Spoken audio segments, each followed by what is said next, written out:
evening and welcome to the much awaited Cheltenham Ante Post picks part 1 from the Cheltenham Exchange, guys. We've got a full house this evening.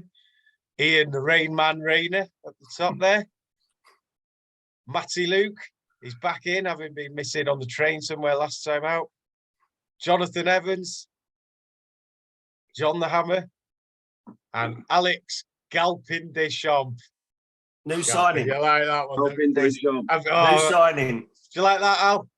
I like that, yeah. I'm a fan. The superstar of the group, has to be said. Yeah. He signed his contract now, Alex. Signed his contract. I've got a going down a storm. So before we start, Twitter has gone crazy. So thanks for all the likes and follows and what have you on Twitter. YouTube, people following us on there and commenting seems to be getting a really good response to everything at the moment. So thank you very much, guys. We can't thank you enough. And keep following, watching, sharing, and what have you. And also, a thank you again to our friend Lloyd at Hacked Up Racing Gifts for his support, which is not paid, just very supportive of us, which we're very appreciative of, and nip across to his site and have a look.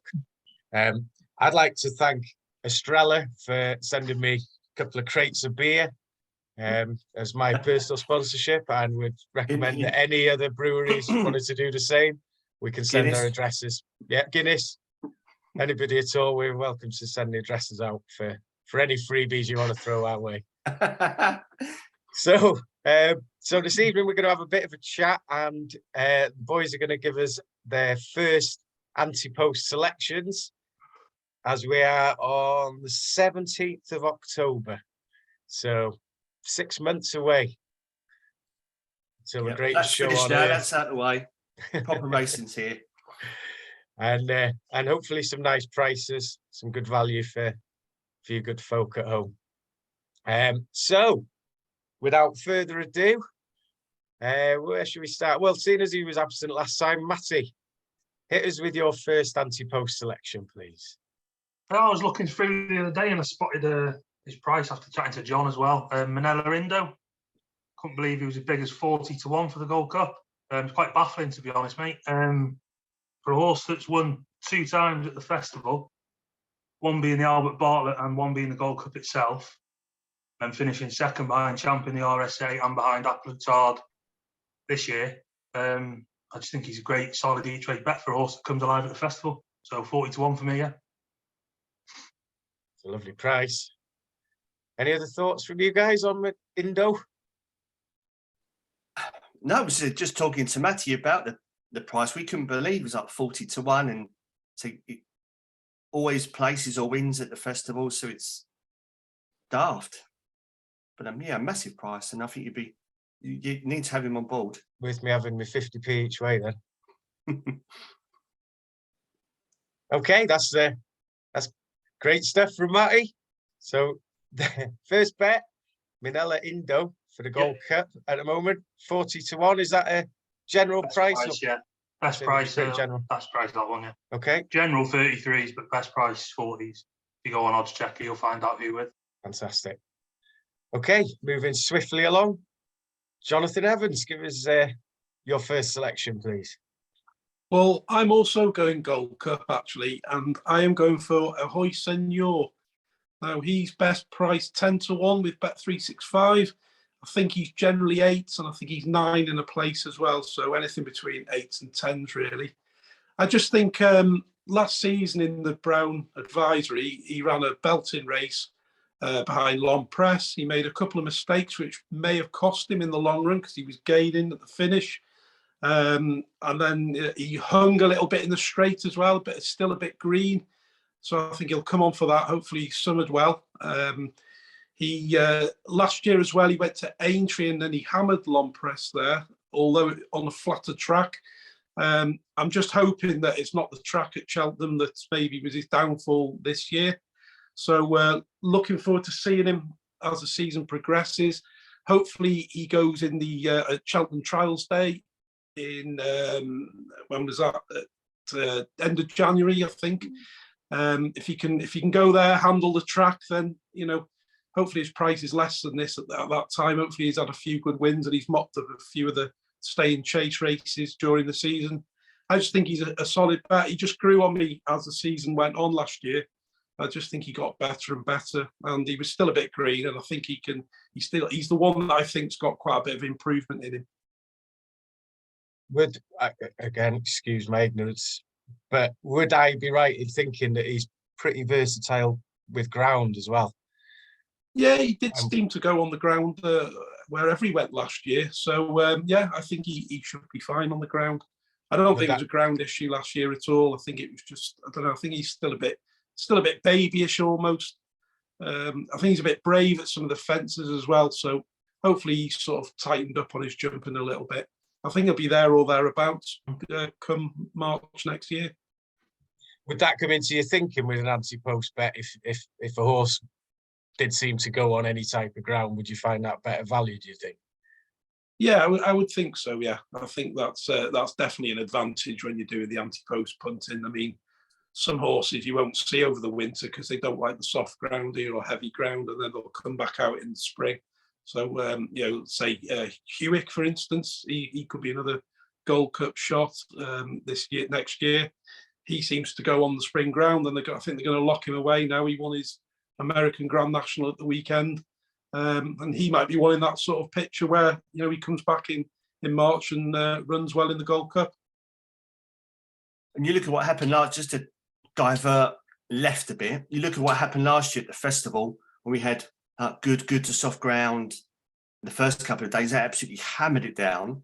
I think more like Shishkin, for instance, for the Champion Chase, and then just didn't even entertain the soft ground, and obviously Nergamine won. So it just shows about him being more versatile on both grounds. But you could just see how quick the weather could change, even leading up to the week. Yeah. Lovely. So Ahoy Senor in the Gold Cup for John, which best price 10-1 at Bet365 at the moment, is it? By the look of it. It is, yeah. Okay, lovely. Thank you, John. On to Mr. Galloping. Come on, Alex, the stable superstar. First selection, for those that watch the 5 to follow, it's one that I put up in there. So I'm doubling down. So first selection is Epatante. She's currently 5-1 best price for the Mares Hurdle. As mentioned in the previous video, I think she'll really relish that step up at Cheltenham to the 2.5 mile trip that's going to be for the Mares Hurdle. She's previously won a Champion Hurdle and been second in the Champion Hurdle last year. So, I mean, she's got loads of class. Nikki's obviously going to be very smart to avoid the Champion Hurdle this year with not wanting to take on Honeysuckle, Constitution Hill and Vauban. Better off coming here. I mean, best price at the moment 5-1. In terms of the actual other horses in the market, top 4 in the market at the moment for the Mares Hurdle, you've got Honeysuckle, who's obviously not going to run in this race. And then you've also got Marie's Rock, who I think is stepping up to 3 miles as well. So 2 of the top 4 in that market aren't even going to run in the race. I mean, she could very well go off 6-4. I think the current price of 5-1, if you're planning to do any doubles or trebles, I'd be very keen to suggest put her in, because I think she'll be a much shorter price on the day. That's yeah, I mean, when you put it that way, 5-1's a cracking price. Even to back as a single, if you. I mean, if you wanted to back her each way, you could, and if she places, at least you get your money back. But I mean, it's an each way bet to nothing, then, isn't it? Really? Yeah. Okay, so strong one there from Alex. Epatante in the Mares Hurdle. And Ian, give us your first selection, please. I've gone for a controversial one. It's Blazing Khal in the Stayers Hurdle. And it's controversial purely because he was injured last season. So I'm from reading the information I've been given, he's back in training. He's staying over hurdling. So I'm hoping all the bad vibes, everything have gone away. So it should have like a better season. Obviously, it was going to be the Albert Bartlett favourite last season, and unfortunately he got injured just after Christmas. So I think he caught everybody's eye with his 2 wins at Cheltenham. I think it was November, December, won over 2 mile 5 and 2 mile 7. So this season, for what I can see, I'll try to plot the route again.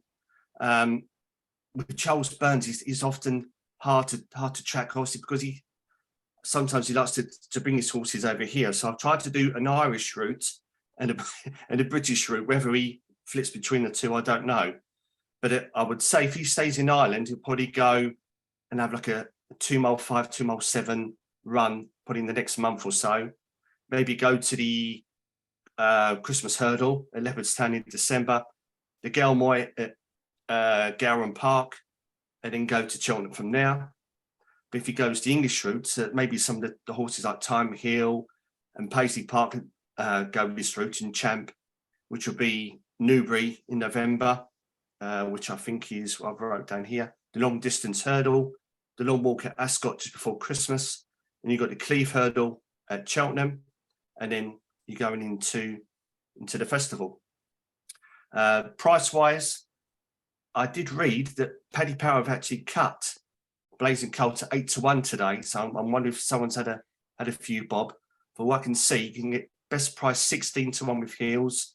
And if you want to cash out, there's 14s to 1 with Bet365. But yeah, so Blazing Khal's my first one. Could be moving as we speak, Ian. Could be moving as we speak, because best price on Ghylls is 12 to 1. Yeah, that's gone. It would say when I was writing my notes earlier, it was 16. So it's 16's long gone. Hoover's out. They knew you were coming in. Yeah, read my notes. So Blazing Khal in the stayers to beat Flooring Porter, and you've even plotted 2 routes. Yeah. What's not to learn? What is not to learn? Get your money on, folks, before that 12s is gone. Okay, thank you, Rainman. No problem. So round 2, and your second Ante Post bet, guys, and we'll go to John first for this one. Okay, well, this one is any race bet, and it is Banbridge with William Hill. I think is 10 to 1. Not many bookies tend to do a very extensive any race book at the moment. I think there's only Hills and maybe Sky who have got something up, but Hills was 10 to 1 this morning when I looked. Now, the thinking behind this is he was very impressive when he hacked up in the Martin Pike back in March. So we know he handles the track for a start. That's always a good sign. He backed that up with an equally impressive chase debut at Gowran Park earlier this month, when he beat Indigo Breeze by 8.5 lengths easily. Travelled very, very strongly over 2.5 miles. Now, the reason I've got on any race is I'm really, really not quite sure where he stands in the pecking order. So he could be ranging from anything from the middling distance, of the Turners. He could be the Brown Advisory, or he could even be the National Hunt Chase, the 3.6 miler. It also covers the angle that if he isn't quite good enough, he might fall into one of the handicap chases. Or again, if he can't jump fences, he could also end up in a handicap hurdle as well. So you've got all the options by doing this bet. So I was just really impressed with him last season. He got better as the season went along. Maybe he was plotted a bit for the Pike, but he won well, and he started his chase career really well. So I think the 10s it covers all bases, and it just saves putting 5s here, 5s there. You best just put it all on, and then you're covered then, as long as he gets there in one piece. So as the season goes on, if it becomes sort of clearer of where he's going to go, then I might go in on an individual race as well. So that's the thinking behind that one. So Banbridge, any race, 10 to 1 with Hills. With Hills. Lovely. Thank you very much, John. Matty, your second choice, please. My second one is also a horse that was out injured last season. John's telling us off about it. I'm going down the any race market at 25 to 1, and it's Bear Ghylls. He's had 5 races under rules, won a bumper, he's won 3 hurdles, and then he finished 4th in the 2021 Ballymore behind Bob Bollinger, Galliard, the Main Ale, Brave Man's Game. He's a bit of a lunatic, let's be honest. And that's John's, John has always called him that. If he could actually jump, I think he'd have got a lot closer in the Ballymore. He made a lot of mistakes and he raced keen and wide. He looks set for a novice chase campaign because he's entered at Carlisle on Thursday over 2 mile 4. I'm really keen to see if he's still got any of that ability left after the injury. So for the purpose of the video, I'll be going 25 to 1 any race market. If you want to have a speculative punt on a specific race, then I'll be going down the route for the Brown Advisory at 50 to 1 best price. But I'll do smaller stake on that and a bigger stake on the 25 to 1 any race market. Bear Ghylls, any race, 25 to 1. Get on before Thursday. The thing is with him, he might respect the fences more than he did the hurdles. Because he just tried to take every hurdle with him when he was over hurdles. And hopefully that sort of, he grows up and he starts jumping them properly. So it could be a Also with decent the any race market as well, even if they just spend time schooling him the first part of the season and get him used to respect his fences, he could pop up off a nice handicap mark at one of the races. you've got that choice. One of the handicaps options as well, haven't you? Sound reasoning. Like it. There we go. Any race double, Banbridge and Bear Ghylls. Don't let you do them anymore on Hills, do they? No, they don't. The Hills have stopped it. Get on a request about there, wouldn't you, if you asked on Sky? Yeah, you Yeah, will. Yeah, good idea. Okay. Ian, hit us with your next beauty. My next beauty, right? So, bear with me with this one. I've tried to make as much notes as I can for this horse, and it's Between Waters for Nicky Henderson in the Mare's Novice Hurdle. And obviously, she's only had the one run, point to point. Excuse me if I pronounce this incorrect. I've got Liz Ronar in February, and she won over 3 miles by 8 lengths. So that was her point to point race. Initially trained by Sean Doyle before there was a private sale with her going to Nicky Henderson. I think initially there was a plan in the spring for her to run over a bumper, but I think the ground was against her. So Nicky Henderson has decided to send her straight over hurdles. I believe she's going to be, or is owned by Doreen Tabor. I'm not sure if it's the Tabor family or obviously that the majority go into flat races or flat horses, should I say. I've even gone through the sire and the dam information. I know I'm just trying to pad this out. So I've got Walk in the Park is the sire, and Clear Represite is the dam, who was originally owned by Willie Mullins. So the breeding is kind of 2 mile, half difference, 2 mile, 2 mile 5. And lastly, I've even tried to plot the routes. I've got I love it. I love it. I've got an Epatante, I've called it an Epatante route and a Marie's Rock route.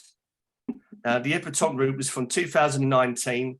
She went Kempton over 2 mile in November, 2 mile 1 in Exeter in February, and then went on to the festival. And I think Marie's Rock, before she got injured in her novice season, went to the introductory hurdle at Haydock, 1 mile 7. And then there's a novice hurdle in December. I've not put where it was, over 2 miles. I'll put 2 mile and change. It's 2 mile 1 and a bit. But unfortunately, she got injured that season. But I think that's potentially the route that Between Waters could go. So keep an eye on, if you put it in your tracker, keep an eye on the Henderson routes, which way she could go. But hopefully that's enough information. So I apologise, there's not much to go on. But for what I've seen in the stable tours and the information that Nicky Henderson's really sweet on her, so it's definitely one to keep an eye on. So it's Between Waters. And you can get about 20 to 1 on her. So I would say each way at the minute. Between Waters. Brilliant. And it's either the Epatante route Or Marie's Rock route. Marie's Rock route. I love it. I absolutely love it. Okay. See you saying point Alex. to point as well, Ian. Oh, what was that, P2P. Matty? Sorry. So it's good to see Ian saying point to point this week and not P2P. P2P. Okay, Alex, see us out with a bang. Perfect. So my second selection is Thyme Hill for the Brown Advisory Plate, currently best price of 20 to 1. Last season he was second in the Stayers. 2 years ago he didn't actually run at the festival, The year before that, he was, I think, an unlucky fourth in the Albert Bartlett, and he's also been third in a champion bumper. So in terms of festival form, he's got, plenty of it. He was always a good hurdler. He always very safe, but I don't think he was ever a particularly fast hurdler. And I think maybe moving over to fences and just different obstacles could be the making of him. As I say, currently best price 20 to 1. I don't expect it to be anywhere near that price on the day. If you look through the potential horses he may have to come up against in terms of sort of the British 3-mile chasers, there's not really much on there. Hillcrest now out for the season. I imagine he'll probably win a couple of egg and spoon races across the next few months, and probably be a best price of, I don't know, 3, 4, 5 to 1, something like that on the day. I think at 20 to 1, it's an outrageous each way bet. I like that. An outrageous. I was a bit shocked really when I saw that. Hopefully you don't go to France again like last season. No, yeah, don't go to France. Stay here. But yeah, I think going over fences will be the making of him. That sounds very promising. I like that. How old will he be, Alex? Do you know? He's 8 now, so he'll be 9 at the festival. Okay. So, if you look at the official ratings, I think he was the best novice.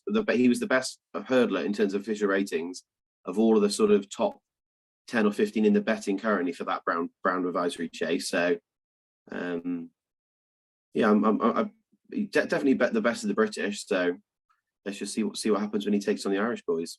20 to 1 Thyme Hill for the Brown Advisory. Great stuff. Love that. Okay, chaps. That's great. Fantastic. So we'll have a quick run through again. I'll go around you. Ian, your two again, please. Well, Blazing Khal for the Stayers Hurdle and Between Waters for the Mares Novice Hurdle. Thank you. Matty? Minella Indo for the Gold Cup at 40 to 1 each way, and Ghylls 25 to 1 any race each way. John? Ahoy Senor for the Gold Cup and Banbridge any race, both priced about 10 to 1. You might get a little bit less on Ahoy. And Alex? Epatante at 5s for the Mares Hurdle, and Thyme Hill at 20s for what Ian calls the Brown Pants Chase.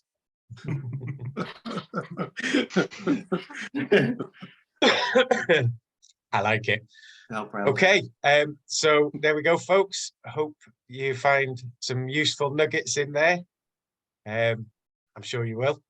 I've certainly enjoyed it.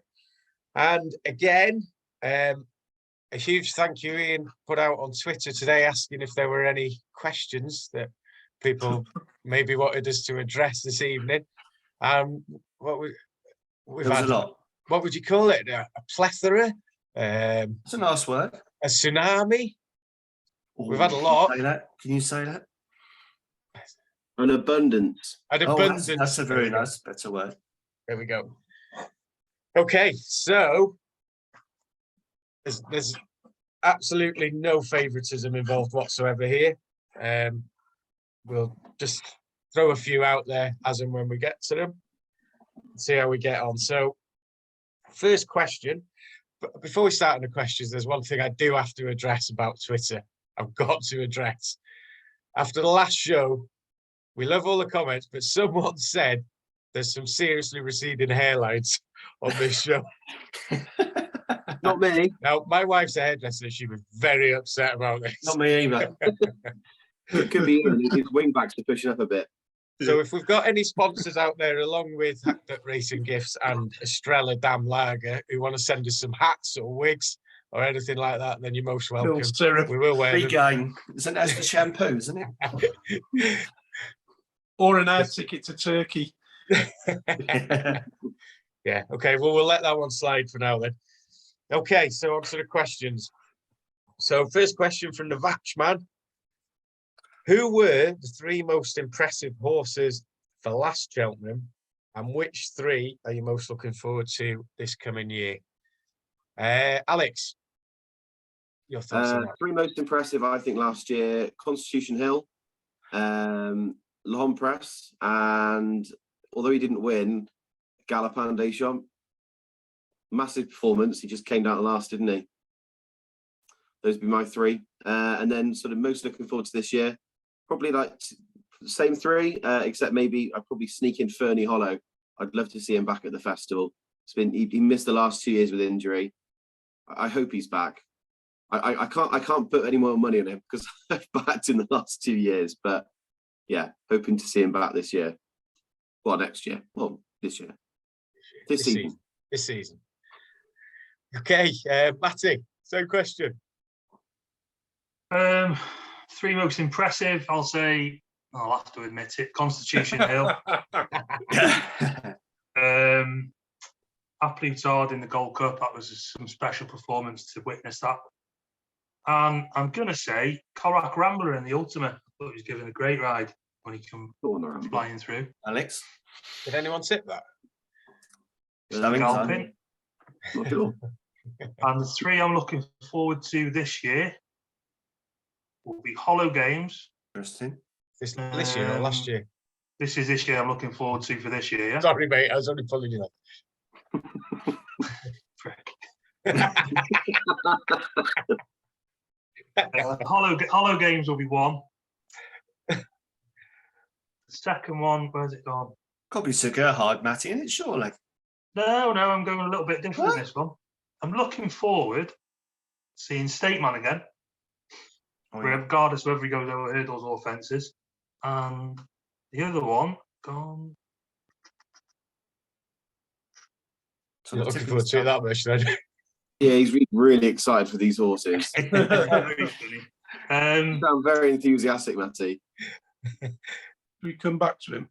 Let's get the Khal countdown music on in a minute. I'm looking forward to seeing what Seabank Bistro can do over hurdles this year as well.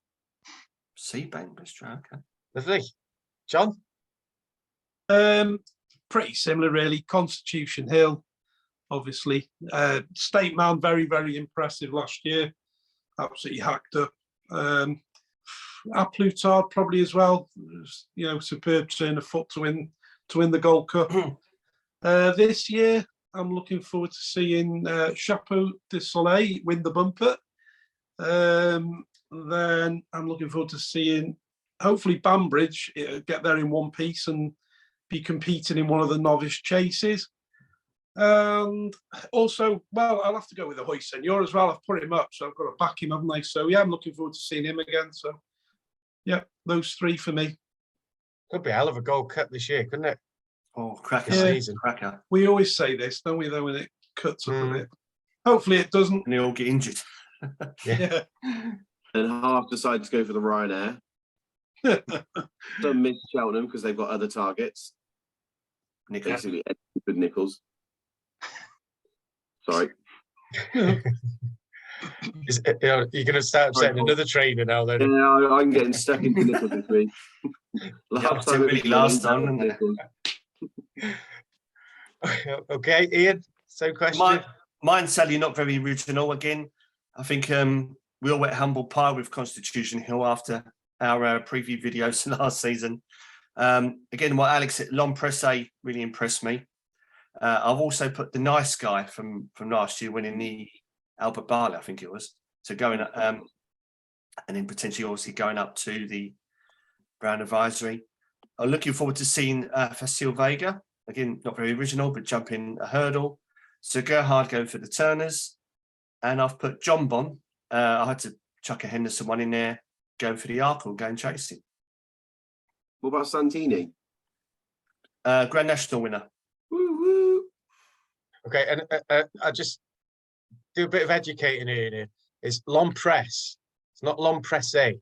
If it was L'Empresse, it'd have a little going up off the E. I know that because my old dear was a French teacher. There we go. Mange too. Consider yourself educated. Sorry, my little petit pois. Right, okay. There we go, Vatch. Hope that satisfies your question. Question number 2. I'll move the specs here. Question number 2 comes from our friend Mark McKay. If you're betting a tenner a week, every week for the festival on one horse, which would it be? I guess this could be going back to some of our Ante Post picks here. Who are we going with here? Ian, kick us off. Mine's not very original, but I think if you put a 10 on this horse every week, it's going to win. It's Ahoy for me right now. I don't know if it's 11 to. He's 11 to 8 at the minute. It will just get shorter and shorter and shorter. I know we complain about some of the bookies and the Ante Post markets are god awful, but it's got to be Ahoy. I think I can't see anything coming up to him again this season. I think it's good. He's probably got an old football. Is there one hand on the trophy? I think already before he's even run. But yeah, mine would be Ahoy.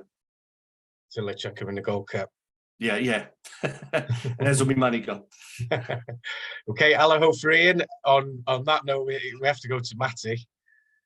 Current prices, Honeysuckle, 4-1.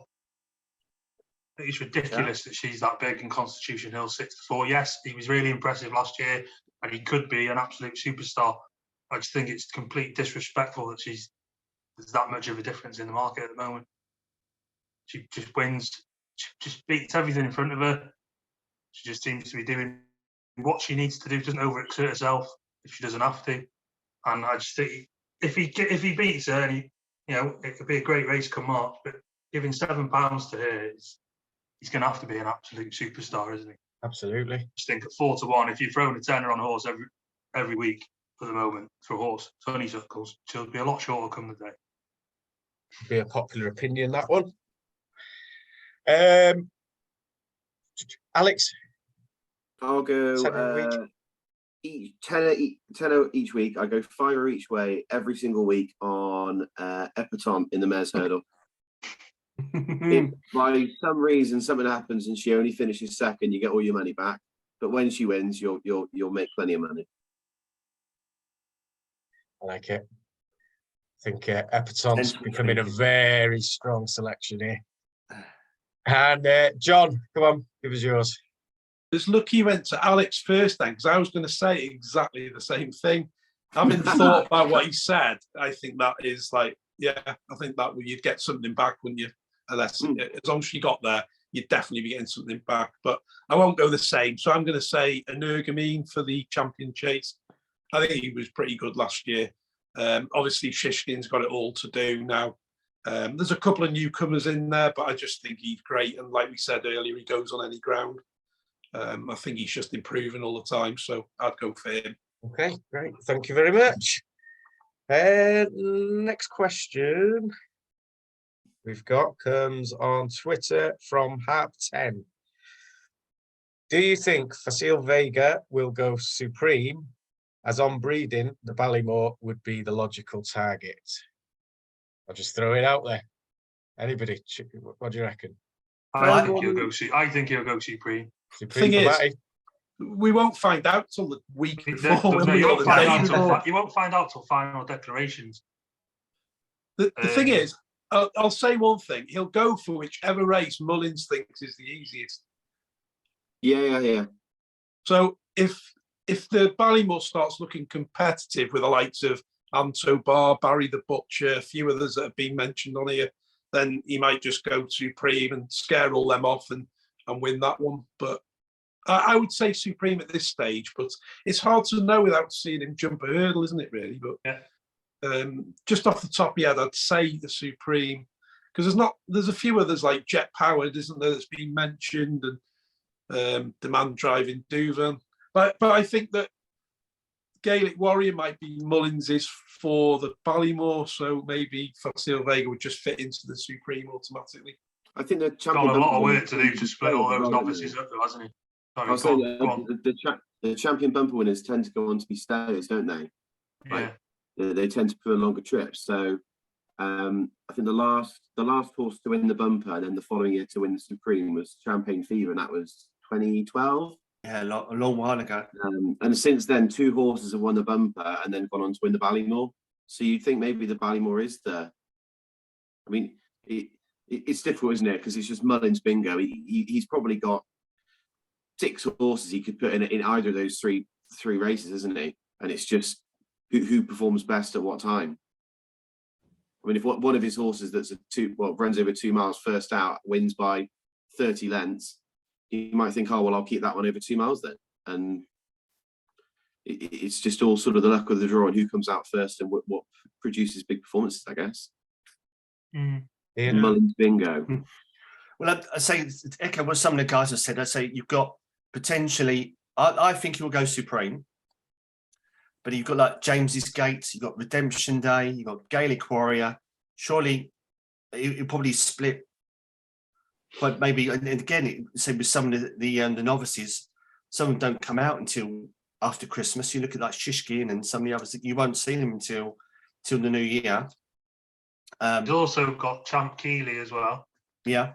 Ilate Tomps. He's going to have a lot of work to split them all up, isn't he? He'll have at least 5 or 6, I think. So whether he splits some into the Supreme and obviously probably do 2-2-2, maybe even if he thinks that a couple may even go a bit further, he might even put some in the Albert Bartlett.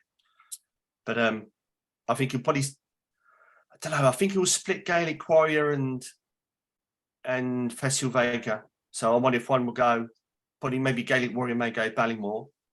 But I think James's Gate and Redemption Day probably need a bit further than 2 myself. But I think James's Gate with the owners would be going Ballymore. Yeah. James Gate did all right in the bump. Was it 3rd in the bump? I think so. I think you might be right. Yeah. American Mike was 2nd. Yeah, James Gate and then Seabank Bistro. And it was pretty Interesting horrific one is, ground, wasn't it? The interesting one for me is Yes. Gaelic Warrior, because they said before Cheltenham that they were going to keep him back, weren't they, to be the supreme horse for 2023. But once they saw the handicap mark he got, they thought, well, that's an absolute gift. And to be honest, he should have absolutely stormed away that race the way he performed, but he just did everything wrong, didn't he? And he still only just lost. Yeah. Be a good learning curve for him going into this season. And I think against like other horses in the Supreme Novice, the fact that he's raced over hurdles at Cheltenham at a festival is going to be a massive advantage if he does go into Supreme. Some interesting thoughts. And we need to ask Khal when we're going to get invited to his bar to taste his red wine. Have you seen his videos? On the Vino. Yeah, always on the Vino. He does his Ante Post picks. Like the sound of that. Oh, yeah. Okay, so no conclusive answer to that one, but I doubt there was ever likely to be honest. No. I don't know how we're doing for time, guys. Maybe one more. One more, we'll check in one more. So Dave from the Fat Jockey Forum asks, do you know the new rules for Tomps this year? Yes, thanks. Thanks for watching, guys. Would you like me to tell you? Go Yes, on, please, Ian. Ian. So they've changed it. So it's now, instead of finishing in the top 6, it's now the top 4. Still 20 races to qualify. But what interested me, I found the article in Sporting Life, and they're going to have some of the qualifiers in France. So I might be wrong and hold my hands up. I've never known there'd be qualifiers in France before. UK and Ireland, yes, but I'm hoping that's not a typo. But yeah, it definitely said France, which was quite interesting. But It'll yes. make studying for the race a bit different, won't it? Because normally you sort of look through and try and find the horses that were not trying and somehow managed to Sneaking into 6th. The ones that finished 6th. Yeah. The non-triers that got top 6. Yeah, now you might have to, I don't know, maybe find one that qualifies and then runs again later in the year, and you know, they just sit it at the back to get the handicap mark back down by a couple of pounds. It was always, wasn't it? Anything that finished 6th and was green and yellow silks.